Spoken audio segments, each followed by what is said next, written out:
हमारे देश में क्रिकेट किसी धर्म से कम नहीं है। हर क्रिकेटर अपना जौहर दिखाकर अपने आप को प्रूव करने के लिए मैदान पर जी तोड़ मेहनत करता है। उसमें से एक नाम है राजस्थान के रणजी क्रिकेटर मधुर खत्री का। रेलवे और राजस्थान रणजी टीम का हिस्सा रहने वाले मधुर ने बेहद कम समय में अपनी खास जगह बनाई है। 2 बार चैंपियन रही राजस्थान टीम का मधुर खत्री हिस्सा थे। वहीं खत्री एकमात्र ऐसे क्रिकेटर हैं जिन्होंने 3 बार राजस्थान का मथुरा दास माथुर अवार्ड जीतने का कारनामा किया है। राजस्थान के बीकानेर में जन्मे मधुर के लिए जिंदगी उतार चढ़ाव भरी रही। वो कहते हैं ना, हर सिक्के के 2 पहलू होते हैं। ऐसा ही कुछ मधुर के साथ भी हुआ। एक मैच के दौरान मधुर के घुटने में लगी चोट ने उनके क्रिकेट करियर पर ब्रेक सा लगा दिया था। खेलना तो दूर, मधुर ठीक से चल भी नहीं पा रहे थे।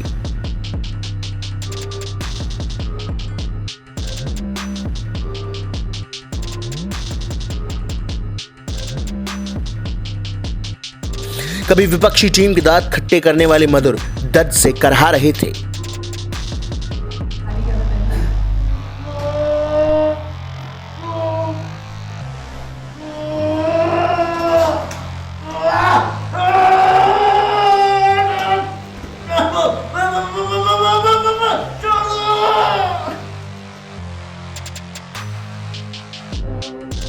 लेकिन मधुर के हौसले कभी नहीं टूटे। जो सपना उन्होंने बचपन में देखा था उसे वो आगे भी जारी रखना चाहते थे।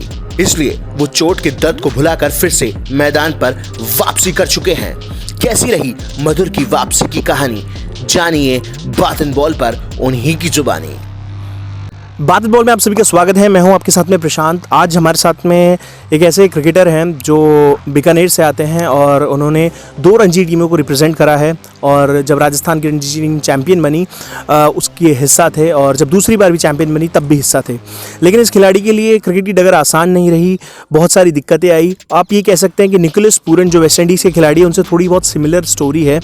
तो मैं इंट्रोड्यूस कराता हूँ, हमारे साथ मौजूद हैं मैंडी भैया। हेलो भैया। मैंडी भैया हमारे साथ मौजूद हैं और आज ये अपनी पूरी स्टोरी बताएंगे, स्ट्रगलिंग स्टोरी, कैसे क्रिकेट में वापसी करी। और वैसे इनका नाम जो क्रिकेट में हम बोलते हैं वो मैंडी है, वैसे मैडी और वैसे मधुर खत्री है। तो मधुर भैया बताइए कि कैसे इंजरी हुई, क्या वो समय था और कैसे कुछ हुआ। देखिए, वैसे तो इंजरी जो है वो स्पोर्ट्स का पार्ट है, लेकिन खेल में सबको ये इंजरी होती है। तो मेरे कुछ ऐसे इंजरी थी कि नी में ये जो पटेला होता है ये फ्रैक्चर हुआ, और थोड़ी ज़्यादा लॉन्ग इंजरी बोल सकते हैं इसको, बहुत लंबी इंजरी हो गई। उसके बाद मैं काफ़ी लोगों का सपोर्ट रहा इससे निकलने के लिए। एनसीए गया, काफ़ी टाइम एनसीए में रिहैब किया, निकला। अब मुझे मतलब ऐसा फील होता है कि मैं वापस खेल पा रहा हूँ। बिल्कुल, जब इंजरी होती है तो ऐसा लगता है कि अब सब खत्म हो गया। एक गोल्डन चांस होता है, हम किसी रणजी टीम से खेल रहे होते हैं। उस वक्त आपको किसने ये कह सकते हैं कि ये किया, मोटिवेट किया कि नहीं इंजरी हुई कोई बात नहीं लेकिन आप वापसी करोगे? सही में ऐसी इंजरी थी कि उस टाइम मुझे ऐसा ही लगा कि मतलब अब मैं नहीं खेल पाऊँगा, लेकिन बहुत लोग इसमें एक सपोर्टिव रोल था जिन्होंने मुझे वापस मोटिव किया ऐसे कि खेल सकता है। कोई भी इंजरी कभी ऐसे नहीं होती जिससे एकदम करियर ख़त्म हो जाए। जिसमें सबसे पहले तो घर वालों को इतना सपोर्ट रहा कि सब ने मुझे घर में इतना इंकरेज किया, इतना मोटिवेट किया, इतना सपोर्ट किया कि मैं वापस आ पाया। उसके बाद में मेरे बहुत सारे फ्रेंड हैं। अब एक जने का नाम लेना तो फिर भी गलत चीज़ हो जाएगी, लेकिन बहुत ऐसे लोग हैं जिन्होंने इस जो मेरा ये टाइम था इसमें मेरा सपोर्ट किया। उसके लिए मैं सबका बहुत धन्यवाद देना चाहूँगा, क्योंकि सबको पता है, आज मैं सबके लिए बोल रहा हूँ, उनको दिल से पता है कि वो मेरे साथ जुड़े हुए हैं। बिल्कुल मधुर भैया, आप बीकानेर से आते हैं और कह लीजिए कि राजस्थान में जो सेंटर ऑफ क्रिकेट है वो जयपुर है। तो बीकानेर की छोटी सी जगह से निकलकर एक रणजी टीम तक पहुंचना और अपने स्टेट को रिप्रेजेंट करना कितना मुश्किल था, कितनी कठिनाइयाँ आई उसमें? जब क्रिकेट स्टार्ट की बहुत छोटा सा, जब मेरे बड़े भैया मुझे ग्राउंड लेके गए, उन्होंने मुझे ज्वाइन कराया क्रिकेट। पहले उनके साथ मैं ऐसे ही छोटे ग्राउंडों में खेला करता था।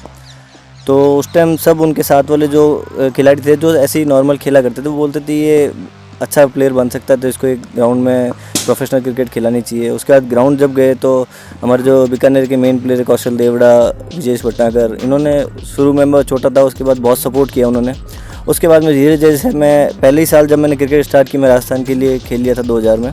अंडर 14। उसके बाद से जैसे ही मैं राजस्थान के लिए गया, उसके बाद में मैं जयपुर आया तो मुझे जितने भी सीनियर प्लेयर हैं लाइक रोहित जलानी, ये विवेक बिया, विनीत सक्सेना, पंकज सिंह, इनसे इंट्रोड्यूस हुआ। इन्होंने बहुत सपोर्ट किया, इनको देख देख के क्रिकेट सीखी और आगे खेली। बिल्कुल एक सपना होता है कि जब आप स्टेट को रिप्रेजेंट करें तो आपको कोई खिलाड़ी कैप पकड़ाता है, और जब शायद आपको एक रात पहले पता चला होगा कि आप अगला मैच खेल रहे हैं, तो वो डेब्यू मैच की जो कहानी होती है वो कितनी इंटरेस्टिंग थी। पहला जब मैं मैच खेला तो रोहित जलानी कप्तान थे और उन्होंने ही मुझे कैप दी थी। तो उस टाइम एक यंग प्लेयर था तो ऐसा कुछ नर्वसनेस थी नहीं, क्योंकि नीचे से लगातार अंडर 23, 19 खेलता आ रहा था, तो कुछ नहीं था। और इतने सीनियर इतने सपोर्टिव थे उस टाइम, तो मतलब ज़्यादा नर्वसनेस हुई नहीं। उन्होंने इतना सपोर्ट किया मैच में, तो बहुत अच्छा था वो मैच मेरे लिए। सपोर्ट किया। एक होता है कि जब आप रणजी खेल रहे थे तो कई नेशनल टीम या इंटरनेशनल इंडियन प्लेयर जो खेलते हैं साथ में, तो आपके साथ ऐसा कोई इंसिडेंस हुआ किसी आपने इंटरनेशनल प्लेयर के खिलाफ बॉलिंग करी हो, दबाव में रहे, उसको आउट किया हो, और आपके पहला जो विकेट था उसकी स्टोरी? फर्स्ट मैच में खेला, असम के अगेंस्ट खेला था, उसमें भी धीरज यादव करके एक प्लेयर थे, फर्स्ट विकेट उन्हीं का लिया था मैंने। वो भी इंटरनेशनल क्रिकेट खेले हैं। और उसके बाद से जैसे जैसे खेलते रहते हैं तो आप एक मैच्योरिटी की तरफ जाते हैं, तो धीरे धीरे मैच, सेकंड मैच में रणजी ट्रॉफी मैच में 10 विकेट लिए थे मैंने। तो धीरे धीरे जैसे जैसे खेलते रहे, मैच्योर होते गए, उसके बाद में काफ़ी बड़े प्लेयरों के साथ, ऑलमोस्ट जितने भी इंडिया प्लेयर खेल रहे हैं सब रणजी ट्रॉफी खेलते ही हैं, तो सब प्लेयरों के साथ खेले और इतने बड़े प्लेयरों के साथ खेलते हैं तो थोड़ी नर्वसनेस रहती है। लेकिन फिर भी जैसे जैसे मैच आगे जाता है तो आप अपने आप को संभालते जाते हो और खेलते हो। बिल्कुल। एक फेज़ आता है जब आप मैचेस खेल रहे होते हैं, विकेट नहीं मिलते, कप्तान शायद भरोसा नहीं दिखाता, गेंद नहीं देता, उस वक्त ग्राउंड पे क्या माहौल रहता है जब टीम हार रही है और आप अच्छा परफॉर्म नहीं कर पा रहे? अलग अलग कैप्टन्स की कैप्टनसी में आप खेले हैं, तो सबसे बेस्ट कैप्टन आपको कौन सा लगा कि उन्होंने हमेशा आपको बैक करा हो? देखो, सब कप्तान की अलग अलग मेंटलिटी होती है और विकेट नहीं मिलना, परफॉर्मेंस नहीं होना, ये गेम का पार्ट है, तो इसमें ज़्यादा सोचता नहीं था इतना। वैसे मेरे फर्स्ट कैप्टन रोहित जलानी थे, उन्होंने हमेशा सपोर्ट किया और मतलब सबसे बेस्ट कैप्टन जो मैं खेला हूँ मेरे लिए वही रहे हैं। बिल्कुल, रोहित जलानी जिनकी कैप्टनसी में आपने डेब्यू करा। अब मधुर भी अपने यहाँ पे राजस्थान जो बीकानेर से हैं, और अपने तो यहाँ पे मतलब खाने का ऐसा रहता है, चस्का रहता है, मतलब बोलते हैं कि जीप पे मिर्ची रहती है हमेशा, मिर्ची बड़े, समोसे और दाल बाटी चूरमा। ऐसे क्रिकेटर कितना मुश्किल रहता है कि इन सब चीज़ों से दूर रह के अपनी डाइट पर फॉलो करना? पहले थोड़ा बहुत ऐसे करते थे जब यंग थे, जब खाते थे ये सब चीज़ें, लेकिन जैसे ही मैं इंजर्ड हुआ तो उसके बाद में थोड़ा सा फिटनेस का रोल ज़्यादा आ गया, तो उसके बाद से डाइट को बहुत अच्छा कंट्रोल किया और फिटनेस पे काम किया। आज मतलब खुद को बहुत फिट फील करता हूँ और मतलब जितनी भी ये जंक फूड है इनसे सबसे दूर रहता हूँ। जंक फूड से दूर रहते हैं, और ये कहते हैं ना कि हम खाना खाते हैं, कम खाते हैं तो माँ को लगता है कि बीमार पड़ जाएगा, तो एक माँ और बाप का रोल बहुत ज़्यादा अहम होता है लाइफ में, उनके बिना तो शायद हम उनसी उंगली पकड़ के चलना सीखते हैं। तो अपने मम्मी पापा का रोल कितना अहम मानते हैं? बिल्कुल, हमेशा शुरू से ही जब से मैं घर में रहता हूँ, अगर कम खाता हूँ तो उनका सकता है बस रोटी जो होती है वही मेन पार्ट है बॉडी का, और यही सबसे ज़्यादा स्ट्रॉन्ग बनाता है एक आदमी को। तो बस अगर रोटी कम खाता था तो माँ हमेशा ऐसे ही बोलती थी, तू खाता नहीं है, कुछ खाता नहीं है, कुछ खाया कर। लेकिन एक जो नॉर्मल डाइट होती है स्पोर्ट्समैन की, वो मैं पूरी लेता हूँ अलग से, लेकिन माँ को जब रोटी कम खाता है तो हमेशा ऐसे ही लगता है कि ये रोटी कम खाता है। बिल्कुल, माँ होती है। देखा हमने मधुर भैया कि जब आप अपने डिस्ट्रिक्ट से निकलते हैं और रणजी ट्रॉफी खेलते हैं तो बहुत सारे प्लेयर्स ऐसे होते हैं, वो देखते हैं कि ये रणजी ट्रॉफी खेलते तो हम भी खेलते हैं। आप रणजी ट्रॉफी खेल के जब बीकानेर वापस गए तो कैसा था कि हमारा स्टार बॉय वापस आ गया रणजी ट्रॉफी खेल के, और वो भी चैम्पियन टीम का? ऐसी ऐसी टीम नहीं जो नंबर 6-7 पे रही हो, पोजीशन नीचे रही हो, जो चैम्पियन बन के जो फीलिंग आती है वो कैसी थी अपने डिस्ट्रिक्ट में बीकानेर में जाके?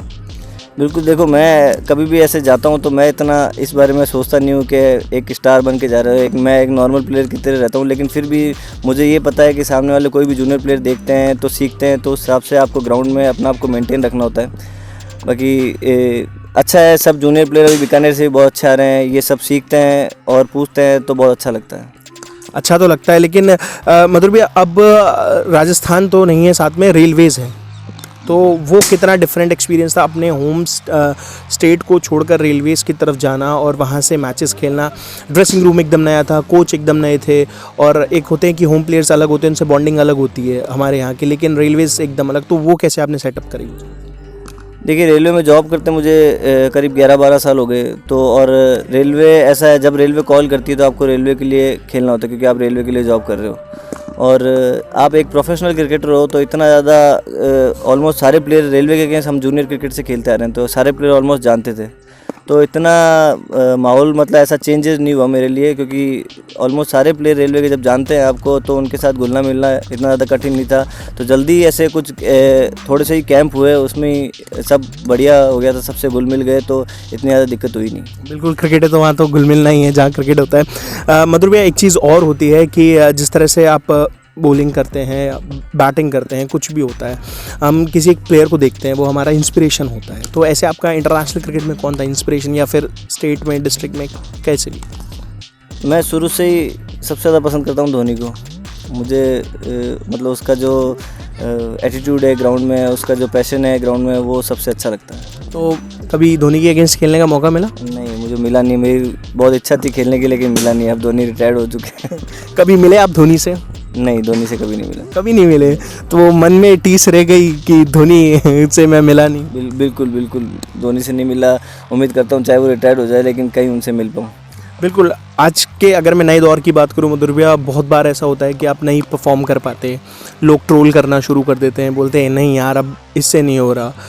उस वक्त कैसा लगता है कि जब कोई शायद आपकी पीठ पीछे बोले नहीं यार ये नहीं खेल पा रहा, या इंजरी की वजह से ये अपना पहला जैसा खेल नहीं दिखा पा रहा, उस वक्त कैसे पॉजिटिव माइंड रहता है?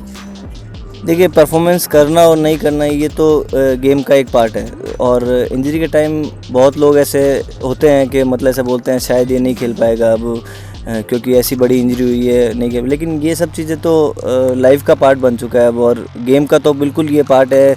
आप जिस दिन करोगे उस दिन आपको गाली पड़ेगी, नहीं करोगे उस दिन गाली पड़ेगी, और पढ़ोगे उस दिन करोगे उस दिन ताली है आपके लिए। तो ये तो सब पार्ट है, इसका कोई दिक्कत नहीं है। और मधुर भैया, मैं कुछ मतलब रैपिड फायर क्वेश्चन पूछने वाला हूँ आपसे। आपका जो रणजी ट्रॉफी उसमें फेवरेट प्लेयर या दोस्त आपका बहुत अच्छा? मेरे सारे बहुत अच्छे दोस्त हैं एकदम। हाँ बिल्कुल, सब मेरे बहुत क्लोज फ्रेंड हैं। घनिष्ठ मित्र? दिशांत याग्निक है मेरा सबसे। मैं उन अगला सवाल दिशांग भैया से रिलेटेड पूछना चाहता हूँ, वो मैं पूछूंगा। फेवरेट फूड आपका? चिकन खाता हूँ ज़्यादा। चिकन पार्टी, अच्छा। बिल्कुल, एक ऐसी चीज़ जो आपको बिल्कुल खाना पसंद नहीं है, घर पे मम्मी बनाती है और आप मना करते हो यार नहीं मेरे को नहीं खाना यार ये? नहीं, ऐसा कभी नहीं होता। मम्मी यही कहती है हमेशा, इसको जो दो ये खा लेता है आराम से। करेला भी? बिल्कुल, सब कुछ खा लेता हूँ। घिया भी? सब कुछ खा लेता हूँ।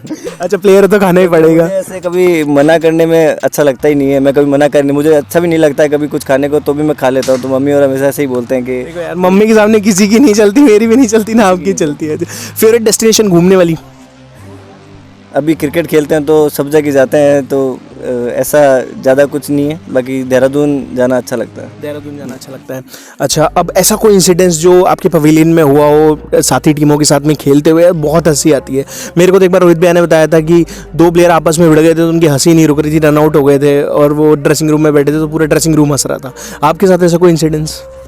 एकदम से तो वो इंसिडेंट याद नहीं आ रहा, लेकिन हमारी टीम में वो राजेश विश्नोई है सीनियर। हाँ बिल्कुल, वो बहुत कॉमेडियन है। वो हर किसी की नकल उतारना और सब करना, वो मतलब उसके साथ बैठना मतलब हंसना, ये एक जैसा है। मतलब उसके साथ ऐसे हम तो चाहते हैं कि जब भी अब तो वो यहाँ जॉब करता है जयपुर में, पहले बीकानेर में था, तो अब तो जब भी आते हैं जयपुर तो एक बार मैं सोचता हूँ एक बार उससे मिल ले तो एकदम जो शरीर का पूरा वो होता है सब दूर हो जाता है। स्ट्रेस दूर हो जाता है। अच्छा, अब सबसे जो मैं फेसबुक पे देखता रहता हूँ कि दिशांग याग्निक हमारे राजस्थान रॉयल्स के फील्डिंग कोच, और राजस्थान रणजी टीम को बहुत लंबे समय तक रिप्रेजेंट करा उन्होंने एज अ विकेट कीपर और कैप्टन भी।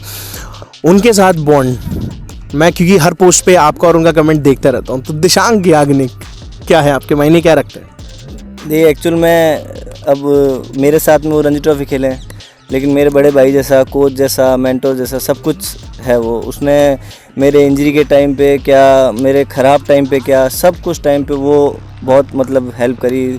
और दूसरा बहुत टाइम से साथ में है, तो एक अच्छी बॉन्डिंग है हमारे बीच में। सब टाइम साथ रहते हैं, तो मतलब बहुत इम्पोर्टेंट रोल है मेरी लाइफ में उसका। और एक ऐसा कोई खिलाड़ी जो आपको लगता है यार नहीं, टीम में जब आप खाना खाने कहीं बाहर जाते हो सबसे कंजूस है, पैसे ही नहीं निकलते? नहीं, ऐसा तो अब रणजी ट्रॉफी खेलने के बाद ऐसा कोई प्लेयर है नहीं। नहीं, कहीं होते जो पैसे नहीं देते? नहीं, फिर भी ऐसा कोई है नहीं, और इस टाइम नाम लेना भी थोड़ा मुश्किल है। बिल्कुल बिल्कुल। मतलब आगे के क्या प्लान्स हैं आपके? बस कुछ नहीं, अभी सिर्फ खेल रहा हूँ, अपने फिटनेस पे ध्यान दे रहा हूँ और अच्छा खेलने की कोशिश कर रहा हूँ। जैसा खेल रहा हूँ बढ़िया है, बाकी घर वाले बोल रहे हैं अभी खेल जितना अच्छा खेल सकता है, शादीशुदा हूँ, वाइफ भी बोलती है खेलो, बेटी है एक छोटी, तो बस कोशिश है अभी लगातार खेल रहा हूँ, अपनी फिटनेस बनाए रखूँ। बिल्कुल मतलब आप फैमिली मैन है, वाइफ है, बच्ची है, तो कैसे मतलब मैनेज होता है कि रेलवेज़ के लिए जाके खेलना, जॉब करना और फिर फैमिली को टाइम देना, वाइफ को टाइम देना, बच्ची को टाइम देना, वो कितना आप मैनेज कर पाते हैं? नहीं बिल्कुल, वाइफ जब से शादी हुई है वो हमेशा समझती है मुझे, उसको पता है क्रिकेट के लिए कितना पैशनेट हूँ मैं, और तो वो उसका सपोर्ट हमेशा शुरू से ही मेरे साथ रहता है। मतलब वो बाहर जाता हूँ 2-2 महीने 3-3 महीने के लिए बाहर जाते हैं क्रिकेटर, तो मेरे बिना रहना और सब कुछ करना, तो बहुत समझदार है और मुझे बहुत सपोर्ट करती है, और इंजरी टाइम पे भी उसका बहुत अच्छा सपोर्ट था मेरे साथ में। कभी आपने अपनी मतलब वाइफ को वीडियो दिखाया अपने कोई खेलने का और नहीं यार आपने गलत शॉट खेला, कभी क्रिकेट का ज्ञान मिलता है वाइफ से? नहीं, क्रिकेट का ज्ञान तो नहीं मिलता, लेकिन फिर भी क्रिकेट के स्कोर पूछना और थोड़े बहुत कमेंट करना और सब कुछ करती है वो, ऐसा नहीं है कि नहीं करती। बिल्कुल मतलब एक लास्ट क्वेश्चन, जो हमारे सब्सक्राइबर्स हैं, जितने भी पैशनेट क्रिकेटर्स हैं, बैटिंग क्रिकेटर्स हैं, उनके लिए एक मैसेज जीवन में पॉजिटिव रहने के लिए? बस आप ग्राउंड आओ तो अपना टाइम ख़राब मत करो, और जितना फोकस है क्रिकेट पे लगाओ, अपनी फ़िटनेस पे ध्यान दो पूरा, क्योंकि फ़िटनेस से ही खेल है। तो जितना हो सके फोकस ग्राउंड पे करो, क्रिकेट पे करो, दूसरी बातों पे ज़्यादा ध्यान नहीं देके पूरा ग्राउंड पे फोकस करो। थैंक यू मधुर भैया टाइम देने के लिए। देखिए फिटनेस है तो सब है, ये मधुर भैया का कहना है। राजस्थान और रेलवे को रिप्रेजेंट करा, रणजी ट्रॉफी के लिए अच्छे लेवल पे खेला, अच्छे प्लेयर्स के साथ में खेला, पॉजिटिव माइंड के साथ में खेला, और पॉजिटिव माइंड है तो सब कुछ है। आपको आपकी जो फिटनेस है वो ही आगे लेके जाती है, आपका गेम ही आगे लेके जाता है। तो आपको मधुर खत्री जैसा बनना है तो बस ये सब फॉलो करना पड़ेगा। फिलहाल बात एंड बॉल में इतना ही। और हाँ, एक बात एंड बॉल के लिए एक चीज़ बोल दीजिए मधुर भैया। बहुत अच्छा चैनल आपने स्टार्ट किया है, सब खिलाड़ियों को मोटिवेट करता है, और आगे भी आप ऐसे ही काम करते हैं, जिससे जो भी सीनियर प्लेयर है अगर आप उसका इंटरव्यू लेते हो तो जूनियर प्लेयरों को बहुत सीखने को मिलता है, कुछ उनको अच्छी बातें सीखने को मिलती हैं। अच्छी बातें सीखने को मिलेंगी, अच्छी बातें आपको भी सीखने को मिलेंगी। बस चैनल को सब्सक्राइब कर लें और वीडियो को लाइक कर लें, ज़्यादा से ज़्यादा शेयर कर लें। This is Prashant Sharma signing off. Thank you so much.